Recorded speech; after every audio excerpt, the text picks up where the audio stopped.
Empezamos entonces, buenas tardes con todos. Vamos a iniciar la clase sobre el cuerpo extraño en vía digestiva y aérea.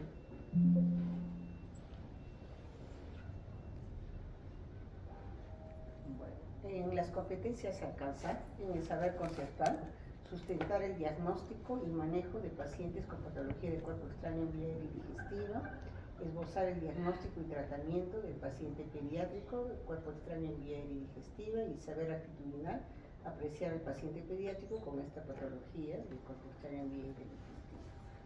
La bibliografía ya conocida, el texto book que les estuve mandando a ustedes para sus ahora vamos a empezar con un caso clínico, ¿no? Este es un paciente del hospital, un adolescente de 12 años que tragó una moneda de 12 céntimos mientras jugaba y presentó una sensación de cuerpo extraño. Al examen, en la apariencia estaba un poco eritematosa, pulmón, el movimiento circular pasaba bien en ambos campos pulmonares, no había ruidos agregados, abdomen blando, depresible, no doloroso. Ruidos irradios normales y le toma una radiografía de tórax. Más que todo por el antecedente, ¿no? Que él dijo de que había estado jugando y que se pasó una moneda. Entonces, ¿la llegan a divisar? ¿Dónde está la moneda? Entonces, ¿dónde dirían? A ver exactamente. No, pero tienen que decir dónde.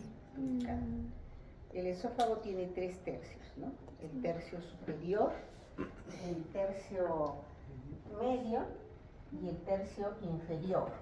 Entonces, ¿dónde estaría ubicada la moneda? Tercio inferior. Muy bien. Entonces ya tenemos que nosotros, cuando veamos una radiografía, tenemos que ubicar dónde está, ¿no? Entonces acá en el tercio inferior. El tercio medio y el tercio superior está casi a esta altura, ¿no?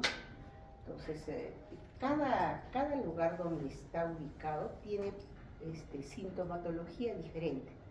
Como en este caso este es un niño ya grande, entonces prácticamente no tiene síntomas, ¿no? El único síntoma es que él siente la sensación de cuerpo extraño y el antecedente de que ha ingerido una moneda.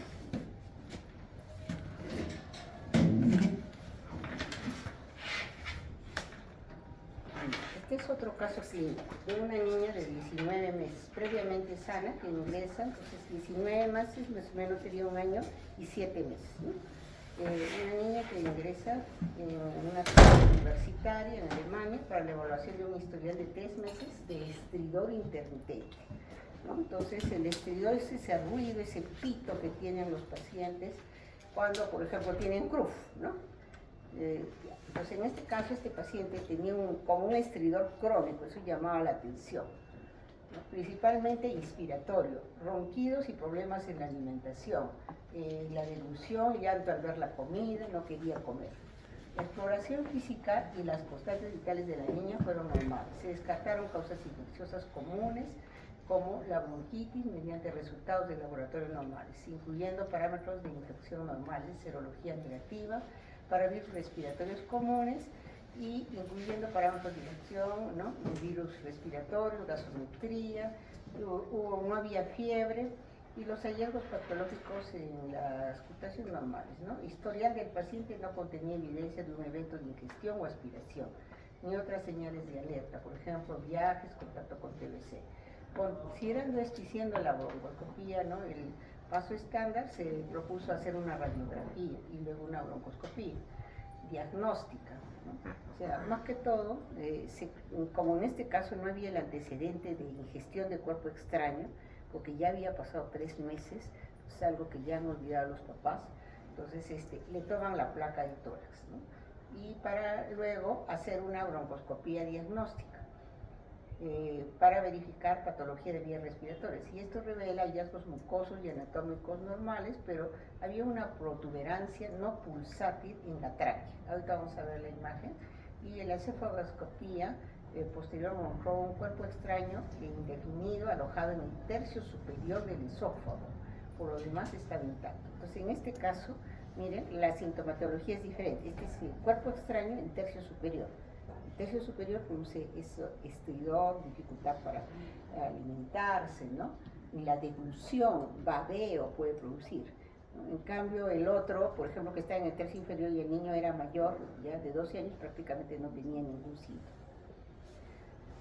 Entonces, el cuerpo extraño se identificó como una batería, o sea, una pila, de esas pilas reloj, mediante una radiografía de tórax. La recuperación de la batería resultó extremadamente difícil debido a su posición en cuña y a la ingestión que había sido hace mucho tiempo, ¿no? Y requirió un procedimiento en 2 etapas con la consulta de otorrinos. Se produjo estenosis y regurgitación recurrente, requirieron una bujía esofágica única, ¿no? Y durante los exámenes de seguimiento. Entonces el niño ha permanecido asintomático en los controles endoscópicos, semestrales y evoluciona satisfactoriamente. Entonces en este caso la complicación por el tiempo que ha pasado fue la estenosis esofágica. Entonces que requirió esta bujía esofágica para producir dilataciones, ¿no? Y acá están viendo la radiografía de tórax del paciente en el tercio superior, ¿no?, del esófago. Miren, claramente la batería, ¿no?, allí. A veces esta batería no se puede diferenciar de la moneda, ¿no?, porque los dos son radioopacas, los dos son redondos, ¿no? Entonces a veces no se puede diferenciar. La radiografía de tórax en proyección anteroposterior de una pila botón en el mediastino superior muestra el típico signo del halo, no sé si lo ven, acá hay un pequeño halito alrededor, ¿sí? ¿Ya? O doble anillo también le llaman, con 2 círculos concéntricos. La pila de botón se proyecta hacia la parte superior del esófago, el extremo estrecho representa el polo negativo y está orientado ventralmente. Y acá es la imagen endoscópica del esófago que muestra un cuerpo extraño. Miren, decía primero que a través de la tráquea hicieron la primera evaluación de la bronquioscopía y que se encontraba una protrusión en la zona de la tráquea, ¿no?, que no era pulsátil, esa es la protrusión. Indirectamente ven el cuerpo extraño, pero luego ya hacen una endoscopía, ¿no? Y en la endoscopía encuentran la imagen de la batería, que ya es esta, ¿no?, con área de necrosis. La batería lo que va a producir es eso.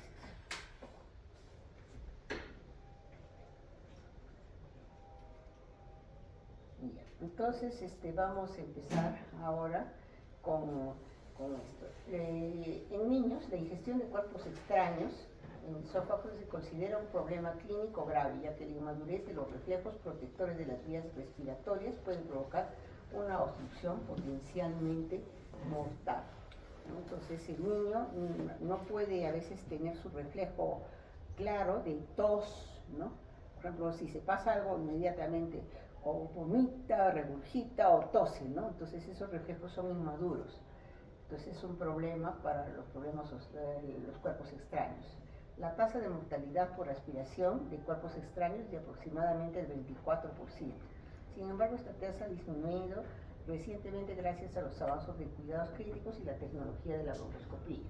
Y se realizó un estudio retrospectivo en pacientes pediátricos de 0 a 14 años con diagnóstico de cuerpos extraños bronquiales o esofágicos entre el 2020 y 2024 en un hospital materno-infantil de Qassim, Arabia Saudita, y se incluyeron 149 historias clínicas completas de casos pediátricos con diagnóstico de estos cuerpos extraños. La mayoría de los pacientes, el 71,8%, estaban entre 1 y 5 años, con predominio del sexo masculino en el 57%. Entonces, generalmente los cuerpos extraños se dan en niños menores de 4 años, pero ellos han visto hasta los 5 años incluso, ¿no? La mayor parte, 71%, y predominio del sexo masculino. Siguiendo con este mismo estudio, la mayoría de los pacientes, el 59,5%, eran sintomáticos, siendo los vómitos lo más frecuente, 42%, el babeo, 15%, la tos, 14,6%. Los síntomas, esos eran los síntomas más comunes. Se informó que los síntomas duraron menos de 24 horas antes de la presentación de la mayoría de los pacientes, ¿no?, en el 66% de casos.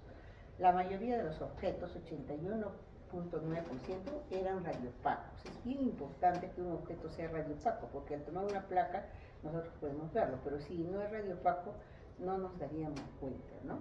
Y felizmente casi el 81% son radiopacos y se habían visto impactados en el esófago superior, por encima de la clavícula. Entonces, el sitio más frecuente de impactación es el tercio superior del esófago, ¿no? Y por encima de la clavícula el 64%. Solo el 10% de los objetos fueron detectados por tomografía computarizada y la mayoría de estos casos, el 79% se recuperaron utilizando un broncoscopio. Se necesitó intervención en el 78.5% de los casos, principalmente a través de extracción endoscópica en el 76.5% de casos. Entonces, el tratamiento para retirar el cuerpo extraño puede ser la endoscopía en el caso de la vía digestiva o la broncoscopía en el caso del cuerpo extraño en la vía aérea. La tomografía computarizada no es de rutina, no es un estudio de rutina, así como ustedes ven que para todos los casos siempre piden una placa de tórax, ¿no? Pero la tomografía no se pide en todos los casos, se pide en casos cuando estamos sospechando de alguna complicación, ¿no? Por ejemplo, atelectasia, fístula gastroesofágica, ¿no? ¿Y cuáles fueron los cuerpos extraños más frecuentes? Según mire el gráfico que tienen ahí, las monedas fueron los cuerpos extraños ingeridos con mayor frecuencia, y esto representa el 64.4% de los casos pediátricos. Esta cifra es significativamente mayor que la de otros tipos de cuerpos extraños. La siguiente categoría más común son materiales suplementarios o objetos diversos no especificados, en el 24.8% de casos, ¿no? Las pilas y las semillas representaron el 5.4% de las ingestiones, mostrando una incidencia relativamente menor, pero aún notable. En otros estudios se ha visto de que el primer puesto siempre son las monedas, ¿no? Y en segundo puesto están las baterías botón, ¿no? O sea, las pilas, batería botón. Entonces, la urgencia pediátrica más frecuente es la ingestión de cuerpos extraños. El 80% de casos ocurren entre los 6 meses y los 3 años de edad. Un grupo vulnerable por su exploración oral del entorno. O sea, el niño pequeñito, todo se mete a la boca. Es como su segundo sentido de tacto, ¿no? No es tanto tocar, sino ponerse a la boca para saber las condiciones del objeto. Y en ese tanto pueden pasarse. Estadísticas, ¿no? En Estados Unidos se reportan 100.000 casos anuales en pediatría, lo que subraya la magnitud del problema. Y es la segunda causa más común de endoscopía digestiva urgente en niños, destacando la necesidad de una acción rápida. ¿Por qué los niños menores de 3 años tienen más riesgo de ingestión de cuerpos extraños? Entonces ahí vienen algunas consideraciones propias de estos niños. Los niños entre 1 y 3 años son víctimas comunes por diversas razones. Exploración del entorno a través de la boca, ausencia de molares, lo que disminuye su capacidad para masticar correctamente los alimentos, falta de capacidad cognitiva para distinguir entre objetos comestibles y no comestibles, o sea, el niño no puede saber si eso servía para comer o no, ¿no? Si se lo pusieron cerca, tendencia a la distracción y a realizar otras actividades, o sea, él a veces come y juega, entonces tiene juguetes y está comiendo, entonces puede no distinguir eso, ¿no? Después tendencia a la distracción y a realizar otras actividades como jugar mientras come. La mayoría de los cuerpos extraños se expulsan espontáneamente, pero un porcentaje significativo afecta el tracto aerodigestivo superior y aproximadamente el 80% de los episodios de atragantamiento infantil son evaluados por pediatras. Los síntomas de aspiración y ingestión del cuerpo extraño pueden simular diferentes enfermedades pediátricas como asma, CRUF, como el segundo caso que vimos, ¿no? Que parecía un CRUF, neumonía, lo que rechaza el diagnóstico correcto, especialmente cuando esto ya ha pasado mucho tiempo. Hemos tenido casos también, por ejemplo, de cuerpo extraño en vía aérea, en bronquio, ¿no? Un paciente, me acuerdo yo cuando hice residencia en el Hospital del Niño, un paciente que había estado comiendo choclo y accidentalmente se había pasado el choco, pero él ni cuenta que se dio, y la familia tampoco, así igualito, lo trajeron 3 meses después porque el paciente estaba tosiendo y tenía fiebre. Entró a la unidad de cuidados intensivos el paciente con mucha dificultad respiratoria, insuficiencia respiratoria. Y como ya había pasado tantos meses, el cuerpo extraño se había llenado de moco, ¿no? Estaba en el bronco y el bronco había hipersecretado moco, entonces se hizo como si fuera una imagen, en la placa de tórax parecía una imagen de bronconeumonía. Pero cuando se hizo la broncoscopía y se sacó el moco, luego vino el cuerpo extraño y era el maíz, ¿no? Que incluso estaba hinchado ya, ¿no? Entonces, de acuerdo al tiempo de evolución, entre más pronto nosotros lo encontremos al paciente, mejor pronóstico. Entre más tarde, peor pronóstico, más complicaciones. Hay 3 fases clínicas en la aspiración de un cuerpo externo. ¿Ya? La etapa inicial es una primera etapa, o se llama la etapa de impactación, ¿no? Muestra atragantamiento, náuseas, paroxismos de tos y obstrucción de la vía aérea. Y ocurre en el momento de que se aspiró o ingirió el cuerpo extraño, ¿no? El paciente. Estos signos se calman cuando el cuerpo extraño se aloja ya en alguna parte, ¿no? Y los reflejos se cansan. Entonces ya viene la segunda fase, que es una fase asintomática, ¿no? Entonces, luego vamos a ver otro caso clínico que lo tuvimos hace un par de semanas, ¿no? Un niño que aparentemente se había ingerido, estaba comiendo canchita el día anterior y aparentemente el niño se atragantó con la canchita, entonces se puso morado y la mamá lo lleva al centro de salud. Y cuando llega al centro de salud, se le pasa. Y ya no estaba morado, la circulación estaba buena, y entonces el del centro dice, no señora, seguro se ha equivocado, lo regresa de nuevo a su casa. Entonces entró a la fase asintomática. Entonces, al otro día, regresa por el hospital. Y ya con tos, agitación, retracciones intercostales, subcostales, desaturando, ¿no? Y a este niño era más o menos grandecito, como de unos 3 años, ¿no? Entonces el niño babeaba, ¿no? Y había desaturación, pero ya no había la cianosis, había desaturación, dificultad respiratoria y tos. Entonces ya estaba en la tercera etapa. Las complicaciones ocurren en la tercera etapa, también definida como fase de complicaciones, cuando la obstrucción produce erosión o infección, ¿no? En el caso de la pila botón, produce erosión, ¿no? Puede causar también, cuando pasa el tiempo, neumonía. Puede haber atelectasia, absceso o fiebre, o disfagia, absceso de mediastino, perforación o erosión del esófago. Los primeros síntomas que requieren atención médica pueden en realidad representar una complicación de impactación. Este niño que yo les contaba, que ya lo vimos al segundo día, cuando le vamos a examinar pulmones, resulta que todo un lado, el lado izquierdo, no pasaba el murmullo, todo el hemitórax no pasaba. Entonces le tomamos pues una placa de tórax y lo que había es una atelectasia masiva, todo el pulmón. Entonces el maíz se había incrustado en la salida del bronquio, del gran bronquio, ¿no? Y por eso se atelectasió el pulmón. En un rato vamos a ver la placa de tórax, ¿ya? Impacto y riesgo vital en pediatría. La ingesta y aspiración de cuerpos extraños representa una causa principal de morbilidad y mortalidad en menores de 3 años.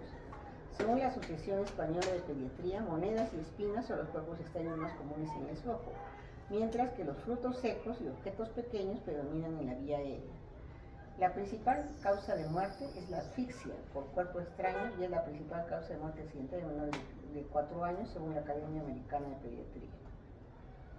Entonces ahí vemos los tipos de cuerpos extraños. Monedas, el objeto más frecuente en países occidentales, de fácil alcance. Espinas de pescado predominan en Asia, reflejando hábitos alimentarios culturales. Otras partes de juguetes. En el Perú, la segunda causa es la pila botón. En Asia, las espinas de pescado, pero para nosotros pila botón. Tiene riesgo alto de quemaduras, objetos punzantes en el 5 o 30%. De objetos punzantes hemos visto hasta clavos, espinas, ¿no? Varias cosas. Solo el 10% requieren extracción endoscópica y el 1% necesita cirugía. Entonces, si decimos, por ejemplo, que el tratamiento del cuerpo extraño es la cirugía, estaría mal, ¿no? Entonces, solo es el 1% el que requiere cirugía. El 10 a 20% es por endoscopía de la sección. Ahora, ¿cuáles son las áreas donde se pueden atracar, ¿no?, los objetos? En el esófago, las zonas críticas de impactación en el esófago pueden impactarse en 3 puntos, ¿no?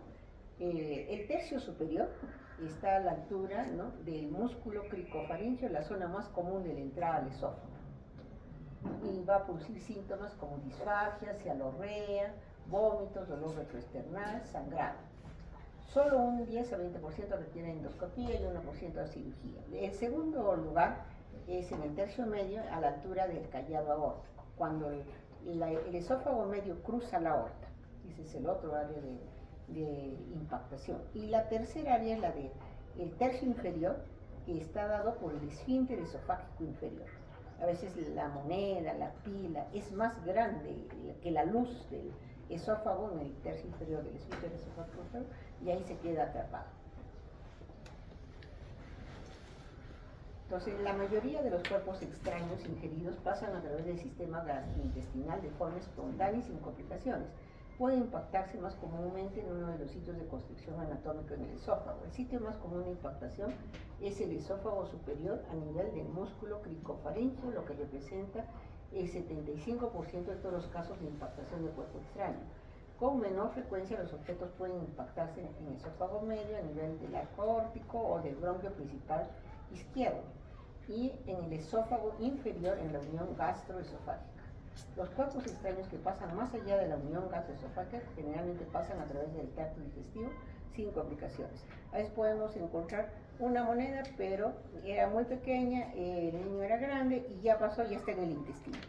Entonces ya tomamos la placa, no hay nada en el tórax, tomamos una simple de abdomen y resulta que está en el intestino.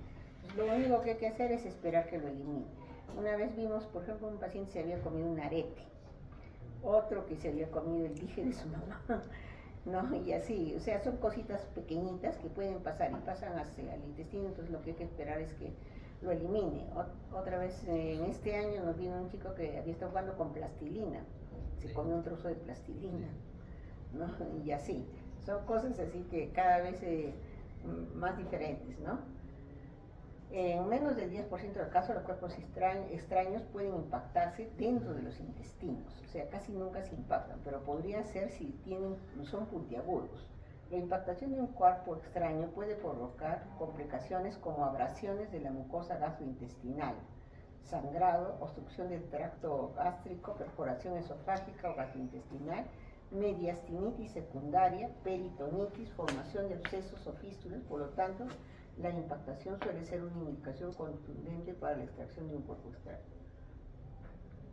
Ahora, ¿cómo hacemos el diagnóstico? Entonces, lo importante es la historia clínica, ¿no? El antecedente de ingestión es bastante importante y hay que ver los síntomas que trae el paciente, hacer una anamnesis, el examen físico debe ser completo, empezando siempre con las funciones vitales, ¿no? Frecuencia cardíaca, respiratoria, la saturación, la presión arterial. Para pediatría, recuerden que el peso es muy importante, ¿no? Entonces, si tuviéramos el peso y la talla, mejor, ¿no? Entonces, los que ya han ido conmigo, por ejemplo, en emergencia, han visto que esto es de inicio, ¿no? Entonces, en una historia de hospitalización es diferente, ¿no? Hacemos la historia clínica tranquilamente, filiación, anamnesis, antecedentes, examen físico.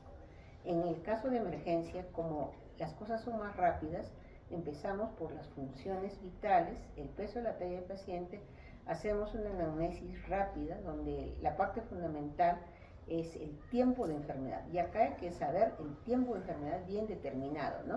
Por ejemplo, ¿a qué hora ingirió el cuerpo extraño? ¿A qué hora fue eso que se atragantó? ¿A qué hora?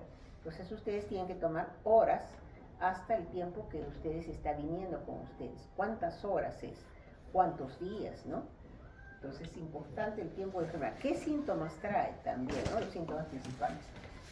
Cuando ya tenemos esta sospecha, hacemos, nuestro primer estudio es hacer una radiografía simple, útil para ver los cuerpos radiopacos, ya sean monedas, pero no excluye los no radioopacos. Por ejemplo, si el paciente ha comido plástico, madera, son no radioopacos, no lo vamos a ver. Entonces, ya ahí importa más que todo el antecedente. El tratamiento es la endoscopía, es el estándar de oro, permite el diagnóstico, el tratamiento y extracción simultáneamente. Pero recuerden que tenemos que tener un endoscopio pediátrico. Y en la mayor parte de hospitales hay endoscopios de adultos, ¿no? Nosotros tenemos endoscopio pediátrico, pero por ejemplo, broncoscopio pediátrico no tenemos. Y si es que sucede, por ejemplo, en el caso que les conté, del niño que tenía la atelectasia masiva de todos sus monitores, tuvimos que transferirlo a Lima. Y el paciente está con dificultad respiratoria, está con oxígeno, así que tuvo que venir un avión ambulancia de SAMU para llevarse al paciente a emergencias pediátricas del niño. Entonces yo diría que es muy importante no solamente tener cirujanos de tórax, ¿no? Neumólogos, ¿no? Está bien los especialistas, pero si no hay el aparato es lo mismo que nada, ¿no? Esofagografía, considerar en casos dudosos con síntomas persistentes o sospechas de perforación. Aparte de los estudios radiológicos, debemos hacer estudios de laboratorio, ¿no? Entonces recuerden que para hacer una endoscopía se tiene que colocar anestesia. Y como la anestesia no es una anestesia solo local, a veces es una anestesia general cuando es en niños pequeños. Entonces va a requerir un riesgo pediátrico y un riesgo anestesiológico.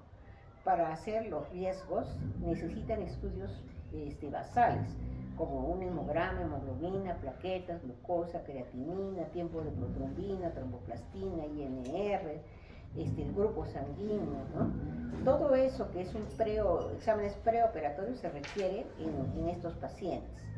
También el estudio del hemograma les va a ayudar, por ejemplo, si es un paciente que ya ha estado tiempo con ese cuerpo extraño, puede ser que esté infectado, ¿no? Entonces tengan un hemograma alterado, o un paciente con anemia, en fin, ¿no? Entonces, en el procedimiento de la extracción endoscópica, es el procedimiento de elección tanto para cuerpos extraños esofágicos y la broncoscopía para los respiratorios, ¿no? Es crucial en cuerpos punzantes impactados en el tercio superior o medio del esófago y se presentan síntomas significativos como dificultad respiratoria. Requiere de un equipo especializado, ¿no? El gastroenterólogo pediatra es el que generalmente hace la endoscopía digestiva. En cambio, en el caso de la broncoscopía, generalmente lo puede hacer el neumólogo o lo puede hacer el cirujano de tórax. En el seguimiento, tras la extracción es vital un seguimiento para detectar y manejar posibles complicaciones, como perforación esofágico-traqueal. Si se suceden estas cosas, el paciente no va a salir a una sala común, va a tener que salir a una unidad de cuidados intensivos, ¿no? Formación de granulomas, estenosis de la vía aérea o esofágica, como en el primer caso que vimos, que hubo como complicación la estenosis esofágica y se tenía que hacer dilataciones. Infecciones secundarias, puede haber bronconeumonía. Entonces, ¿cuál es el diagnóstico diferencial? Entonces, podríamos equivocarnos de diagnóstico, ¿no? Entonces, si el paciente tiene cialorrea, vómitos, ¿no? Entonces, reflujo gastroesofágico, los síntomas pueden superponerse, ¿no? Entonces, el paciente puede tener regurgitaciones y vómitos, ¿no? Entonces, que generalmente es propio del reflujo gastroesofágico, pero generalmente esto se da en los primeros 3 meses de vida, ¿no? Y máximo, ¿no? O si es que hay un poco más de tiempo, hasta 6 meses. Otra patología, la esofagitis eosinofílica, es causa común de disfagia en niños y requiere biopsia para confirmación. Pero esta esofagitis eosinofílica no es de horas, ¿no? Como el cuerpo extraño que es de horas. En cambio, esto ya tiene tiempo. Pueden ser meses que está con ese problema de disfagia. Estenosis esofágica congénita o adquirida. Un cuerpo extraño puede agravar o desenmascarar una estenosis preexistente, o sea, podría ser que el paciente tuviera la estenosis y se hubiera atragantado también, ¿no? Otras causas de disfagia son malformaciones, trastornos de la motilidad. Siempre descartar un cuerpo extraño antes de asumir el diagnóstico funcional. Prevención y educación a los padres y cuidadores, supervisión constante, ¿no? Entonces, cuando el niño está jugando con un juego, especialmente que tiene baterías, el niño es muy curioso, le gusta abrir, investigar, ¿no? ¿Qué hay? y puede meterse la batería a la boca. Entonces siempre los papás deben estar pendientes del niño, esencial en niños menores de 3 años quienes exploran el mundo oralmente. Objetos pequeños, evitar dejar al alcance monedas, pilas botón, imanes, piezas de juguetes pequeños. Los imanes también son bastante problemáticos, ¿no? Alimentos, educar sobre los riesgos de alimentos con espinas o huesos y prepararlo de forma segura, o sea que la alimentación del niño no debe contener eso, ¿no? Ni huesos ni espinas. Consulta inmediata, promover que se acuda a urgencias ante la más mínima sospecha. A veces los papás, cuando se atraganta el niño, le dan de comer más, le dan leche, ¿no? Más agua para que pase, según ellos, el objeto extraño, y no pasa, ¿no? Y estamos empeorando el problema porque el niño vomita y ya se aspira a la vía aérea. Este es el paciente que les decía, ¿no? Este es un paciente de 4 años que mientras comía cancha sufre atragantamiento con cianosis central, es llevado a centro de salud donde la cianosis desapareció, fue dado de alta, el día siguiente el niño presenta desmayo, cianosis y dificultad respiratoria con desaturación. Al examen presenta retracciones intercostales, subcostales, ausencia de neumología vesicular en el monitor izquierdo, y ustedes están viendo todo el monitor tiene una gran atelectasia, ¿no? Entonces al paciente, como les dije, ya era un paciente que se sabía que tenía que ir a una broncoscopía, entonces se le hacen todos sus estudios, ¿no? Radiografía de tórax, de electrolitos, hemograma, hemoglobina, plaquetas, PCR, PCT, glucosa, urea, creatinina, se llegó a hacer también una TEN torácica, ¿no? El tratamiento inicial fue con oxígeno, llegó hasta 10 litros por minuto, imagínense la desaturación que tenía, ¿no? Estaba con máscara reservorio, el paciente entró a la unidad de cuidados intensivos, tenía hidratación endovenosa, se le colocó antibióticos, se hizo interconsultas, neumología pediátrica, cirugía de tórax para extracción del cuerpo extraño, y se dijo que acá no se tenía el aparato que se necesitaba, entonces se tuvo que hacer las coordinaciones, como les dije, para el avión ambulancia, el SAMU, y vino, se lo llevó a emergencias pediátricas en Lima y fue ahí donde se sacó el cuerpo extraño. Entonces, veamos un poquito el broncoscopio, ¿no? El broncoscopio sirve para inspeccionar las vías aéreas en búsqueda de anomalías. Entonces están viendo, miren, la fibra del broncoscopio pasa a través de la tráquea, entra a los bronquios, ¿no? Y el médico está mirando a través de una luz, ¿no? Acá está el broncoscopio, miren, entra a través de la nariz, pasa la laringe, faringe, tráquea, y ya entra hacia los pulmones, y el bronquio principal izquierdo. Entonces, la extracción de cuerpo extraño de la vía aérea mediante broncoscopía flexible en niños, ¿no? Antes teníamos los broncoscopios rígidos, pero tenían muchos efectos adversos, podía producir perforación. Entonces, ahora se usan ya los broncoscopios flexibles. Este estudio tenía como objetivo evaluar el éxito de la broncoscopía flexible en la extracción de los cuerpos extraños en niños. Analizaron retrospectivamente los datos de niños ingresados por aspiración de cuerpo extraño en el departamento B de enfermedades respiratorias pediátricas del Hospital Al-Bedram de Túnez entre enero del 2012 y diciembre del 2020, o sea que evaluaron 10 años, ¿no? La extracción se realizó mediante broncoscopía flexible, mediante el uso de una mascarilla laríngea o intubación. Resultados: de los 105 niños incluidos, se extrajo VAR mediante broncoscopía flexible en el 94.3%. La edad media fue de 32 meses, con un rango de 9 a 150 meses, ¿no? Con una proporción de sexos de 2 a 3, ¿no? El masculino es más frecuente. El cuerpo extraño fue orgánico en el 67% de los casos. Un total de 37 niños se sometieron a una broncoscopía rígida, 35.2%. La broncoscopía flexible se realizó a través de máscara laríngea en el 73% y tras la intubación en los demás. Se requirió cirugía torácica solo en 2 casos, 1.9%. 4 lactantes expectoraron el cuerpo extraño después del procedimiento, 3.8%. Solo 2 niños desarrollaron edema laríngeo con desaturación transitoria de oxígeno al momento de la extubación, ¿no? Conclusión: la extracción de los cuerpos extraños mediante broncoscopio flexible es un procedimiento eficiente y seguro cuando lo realiza un equipo experimentado.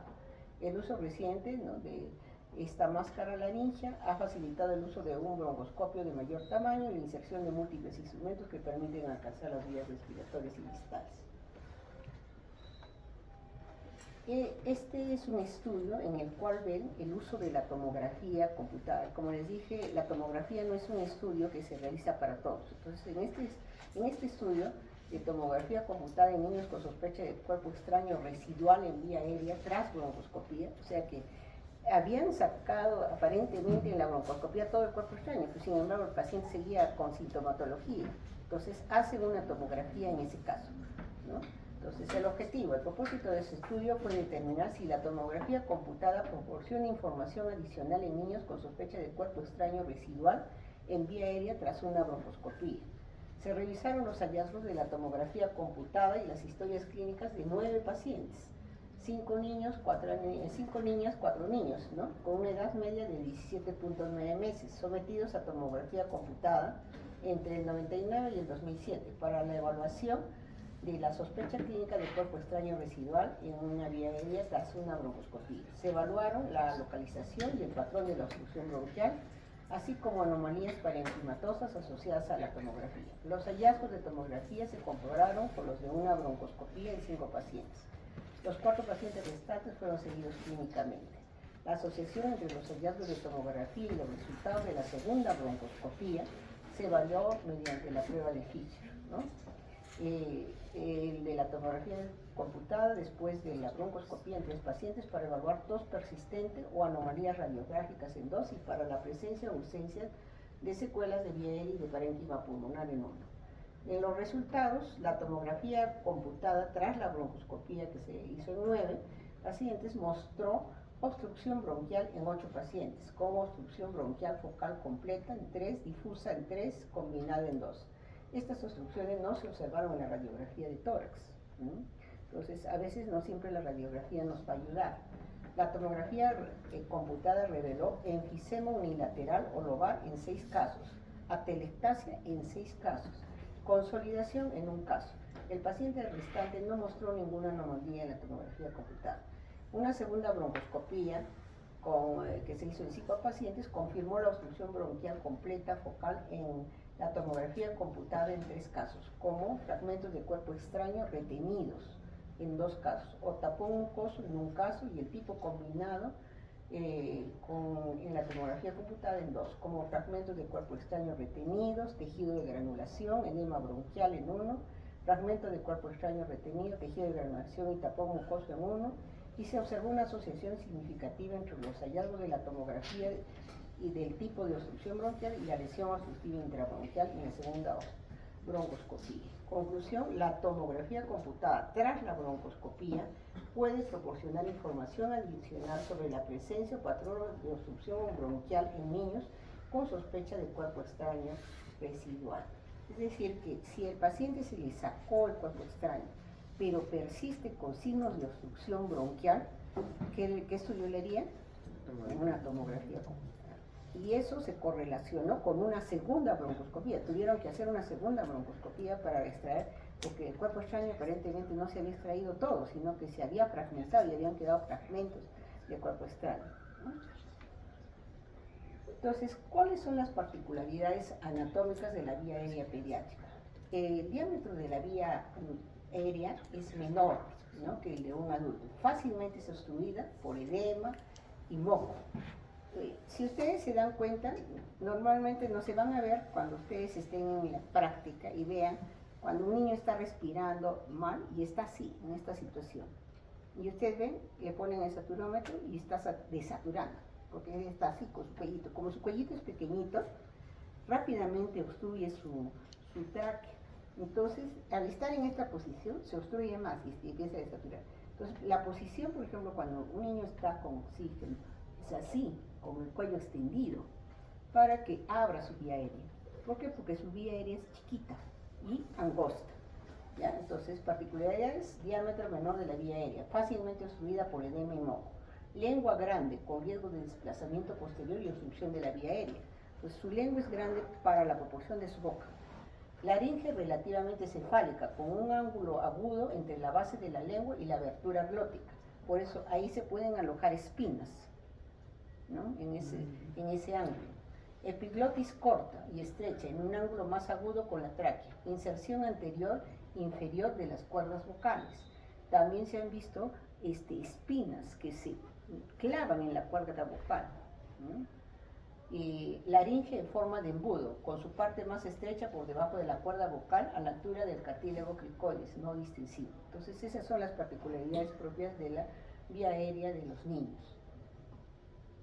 Entonces, en la presentación clínica, la sospecha de un cuerpo extraño en la vía aérea es crucial, especialmente si hay antecedentes de atragantamiento. Los síntomas claves pueden manifestarse en vía aérea como tos, estridor, sibilancia, dificultad respiratoria o cianosis, ¿no? En el caso que vimos, ¿se acuerdan? La cianosis y la tos, ¿no? Eso fue los síntomas más importantes. Los signos de dificultad respiratoria, las retracciones, ¿no? La desaturación, indicando obstrucción parcial o completa. Antecedentes de atragantamiento, un episodio de atragantamiento o crisis asfíctica previo o es un indicador clave para la sospecha diagnóstica. Recuerdan que el niño lo primero que cuando se adelantó se puso cianótico y que en el centro de salud le dijeron que se va a su casa porque luego se le pasó por un momento. Entonces hay que recordar que las 3 fases, ¿eh? Acuérdense eso. A mí me pareció bastante útil en ese caso, ¿no? Porque prácticamente el paciente se fue en la fase media, en la fase asintomática, y vino con nosotros en la fase de complicación, en la tercera fase. El diagnóstico por imagen. La radiografía de tórax puede ser normal hasta en un 25% de las aspiraciones. Se recomienda realizarla en inspiración y expiración o en decúbito lateral para una mejor visualización del atrapamiento aéreo. Entonces, diagnóstico diferencial de cuerpo extraño en vía aérea, ¿no? Entonces, pueden ser infecciones respiratorias como bronquiolitis, CRUF, laringomalacia, que también produce un pitido, anomalías vasculares, ¿no? Que también igual produce un pitido, asma bronquial. Herramientas diagnósticas, radiografía simple en primera línea, tomografía computada en casos dudosos para localizar objetos radiolúcidos, broncoscopía flexible o rígida, estándar de oro, tanto diagnóstica como terapéutica. Tanto la alta sospecha clínica justifica la broncoscopía incluso con radiografía normal. O sea, si existe la sospecha clara de que el niño es ingerido y ustedes ven la radiografía normal, hay que ir de todas maneras a la broncoscopía. Manejo urgente de la obstrucción de la vía aérea en lactantes. Evaluar la eficacia de la tos, ¿no? Entonces es importante, ¿no? La rapidez en la actuación es vital en situaciones de obstrucción grave. Si el niño tose eficazmente o respira bien, no interferir. Observar y animar a que siga tosiendo. O sea, apenas se ha atragantado y el niño empieza a toser, a veces la mamá, ya no toses, hijito, pobrecito, sigue tosiendo, ¿no? Pero el niño lo que quiere es botar el objeto, por eso está tosiendo. Más bien había que animarlo. Maniobras de primeros auxilios. Esta parte es bien importante para ustedes. Ahí entran ustedes como estudiantes, porque ustedes no saben en qué momento de su vida van a estar y pueden ayudar a personas, su familia, sus amigos, en un avión, en un restaurante, en cualquier lugar ustedes pueden ayudar. No necesitan ser médicos, porque esta es la primera parte donde ustedes van a entrar. Y esta parte yo le he detallado bien porque necesito que ustedes, yo siempre doy como objetivo a la clase, para mí la clase no es una nota, no es solo un aprendizaje, sino que ustedes saquen algo, que puedan actuar.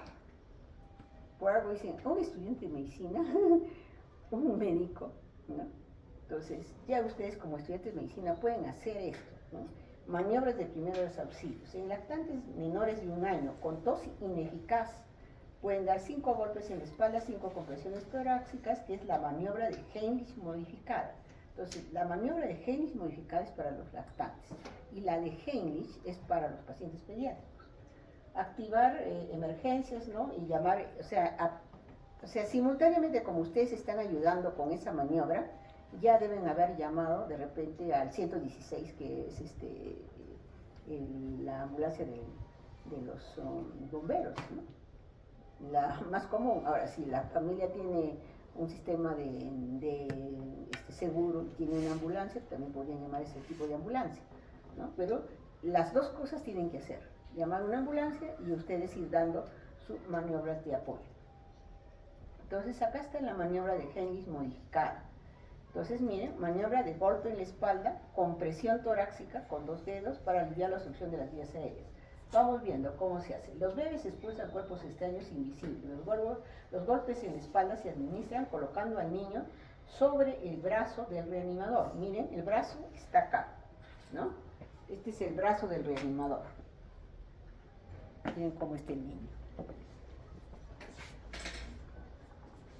Y en decúbito prono, el niño está en decúbito prono con la cabeza hacia abajo, ¿no? Y con la cabeza baja y dando 5 golpes fuertes entre los omóplatos. Con la palma de la mano, entonces tras voltear cuidadosamente al bebé se realiza compresión torácica. Si el niño no ha eliminado con esa maniobra, pues tienen que voltearlo ya boca arriba, ¿no?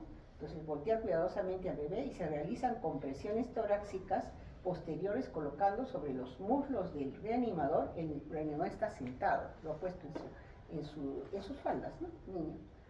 Y en decúbito supino con la cabeza siempre baja, ¿no? Y dando 5 compresiones rápidas hacia abajo con 2 dedos sobre la mitad inferior del esternón.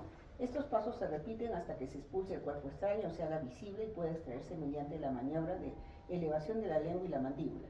De lo contrario, se debe administrar respiración artificial antes de volver a intentarlo, ¿no? Y capaz ya en ese momento ya llega la ambulancia, ¿no? Y le puede dar oxígeno al paciente. Si el paciente está cianótico, no respira, entonces ya les puede ayudar. Pero ustedes pueden haber hecho esto.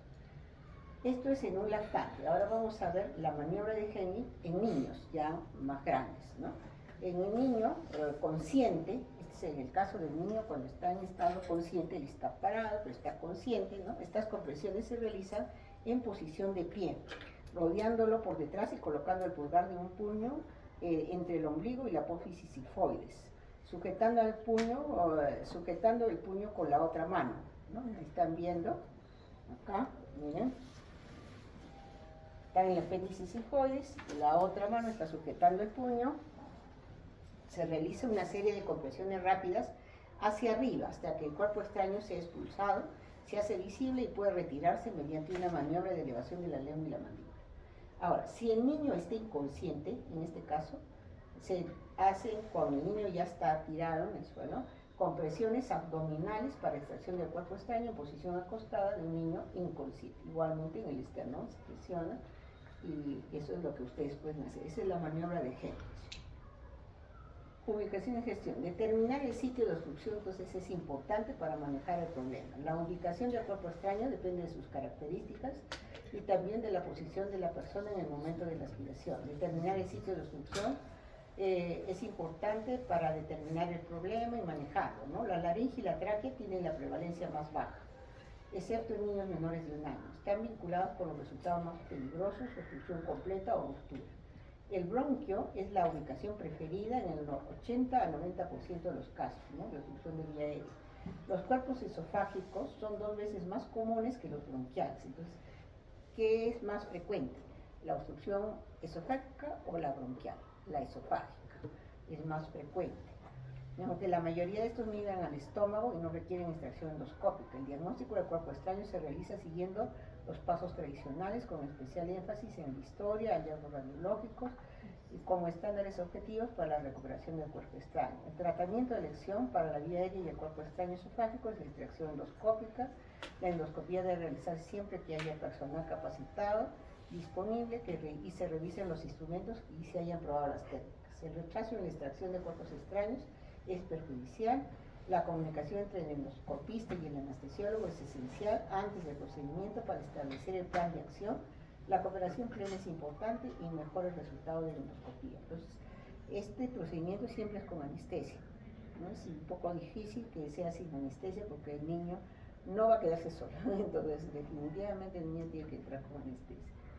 Extracción en cuerpo laringio, ¿no? El cuerpo extraño laringio. Es importante realizar extracción bajo anestesia general que puede realizarse mediante una sonda nasofaringea con la punta en la hipofaringe para mantener la anestesia y la oxigenación. El laringoscopio se coloca en la esquina, se visualiza el cuerpo extraño en la laringe y se extrae con pinzas adecuadas. Tras la extracción se debe realizar una evaluación adicional de la laringe y una broncoscopía rígida para descartar otros cuerpos extraños en vía aérea. Generalmente en laringe pueden introducirse espinas. Cuando el niño estaba comiendo pescado y en una espinita se le ha quedado un huesito, entonces esos son generalmente los que se quedan en la laringe. Extracción de cuerpos extraños traqueobronquiales. Se realiza una laringoscopía y se inserta el broncoscopio en la vena cava inferior con ventilación continua a través de él. En un paciente con bronquio cefálico, primero se revisa el bronquio libre y a continuación se coloca el broncoscopio inmediatamente por encima del bronquio, aspirando suavemente las secreciones circundantes y manteniendo al paciente con 100% de oxígeno antes de realizar la extracción. Se introduce la pinza a través del broncoscopio y se extrae el objeto tras su visualización completa. Manejo postoperatorio. Los antibióticos y los esteroides, como la dexametasona, por ejemplo, no se indican de forma rutinaria después de extracción endoscópica, a menos que haya evidencia de una esofagitis bacteriana significativa o lesión esofágica.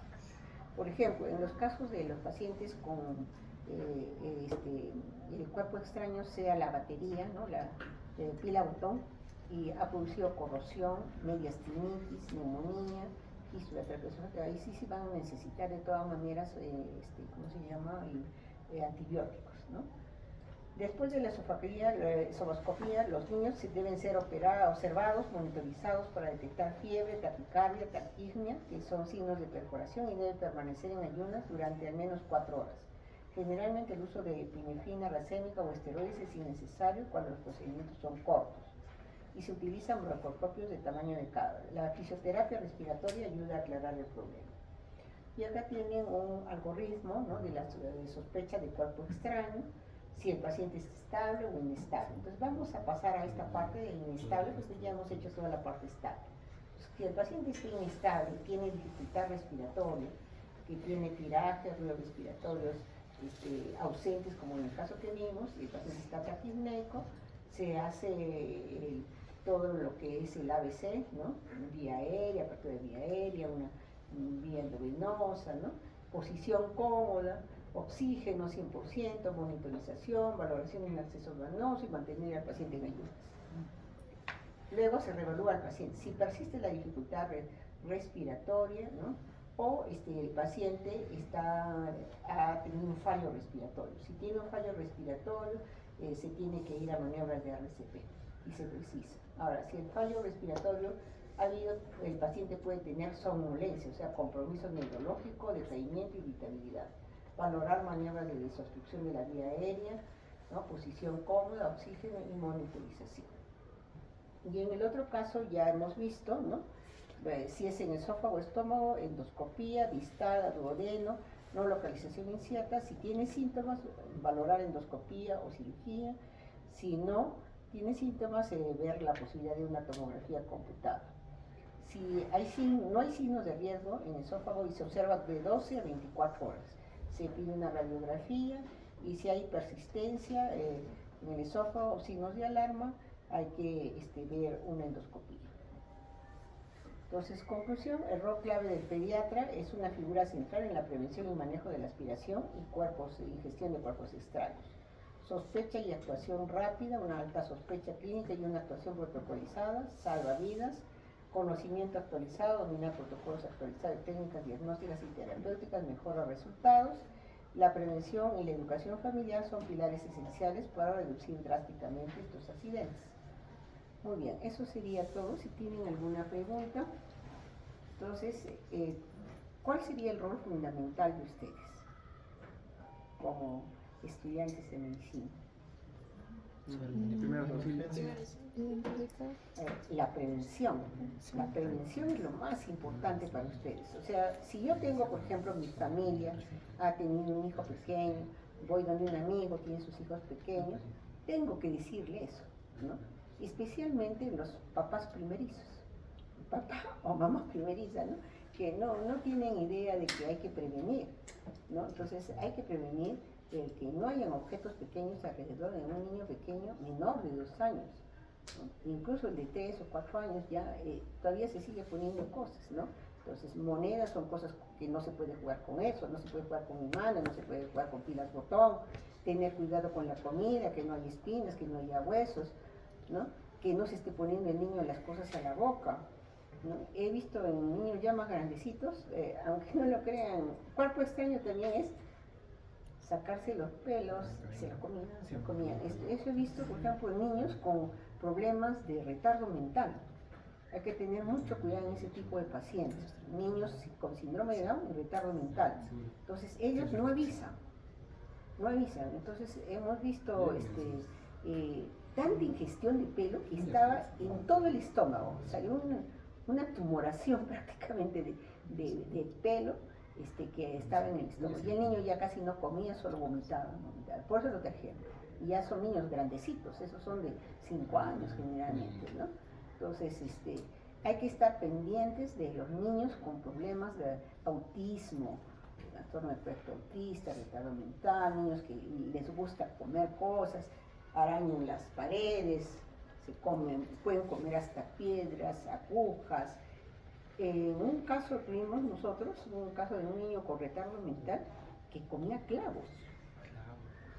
Clavos, imagínense, el paciente, eso no lo sabía la madre ni el padre, ni nosotros. Nos los trajo el paciente porque el niño no hacía deposiciones como 10 días, tenía vómitos y dolor abdominal, entonces parecía una obstrucción intestinal. Entonces lo primero que hicimos fue una placa, siempre nos duermen de pie, y cuando resulta que vimos la placa ya había un montón de clavos en el intestino. De suerte para este niño, los clavos ya habían estado hace tiempo, pero no habían perforado. Sí, no habían perforado la mucosa intestinal, estaban ahí, varios clavos se veían en varios sitios, pero no había perforado la mucosa. Se tuvieron que extraer los clavos, ¿no? Entonces, pues le digo, niños con retardo mental hay que tener mucho cuidado, más cuidado incluso que el niño que se llama puede decirle siquiera, me he comido algo, ¿no? La última vez que tuvimos también en la emergencia un caso de una mamá que ella no estaba en la casa, lo sabía dejar con su hermano. Y la hermana decía, no, el niño no se comió nada, que no, nos negaba totalmente. Sin embargo, ¿y qué cosa es lo que hace el niño? El niño juega con juguetes, ¿tiene pila? Sí, tiene pila. Entonces, ya por ahí nosotros se nos encendió debe ser que el chico se comió una pila. Entonces, le hicimos placa, encontramos el objeto, el cuerpo extraño. ¿Y esto? No sé, no me he fijado, lo niegan totalmente, ¿no? Entonces, eso es lo peor, cuando siquiera les dijeran, ha sucedido esto hace tanto tiempo, pero cuando no lo dicen, ya ha pasado días, como ustedes están viendo, entre 24, 48, 72 horas es mucho tiempo. Y si hablamos de meses, como en el caso del otro paciente, es peor. Meses es peor. Las complicaciones son, de hecho, graves. Muy bien. ¿Alguna pregunta? Si no, pasamos al seminario.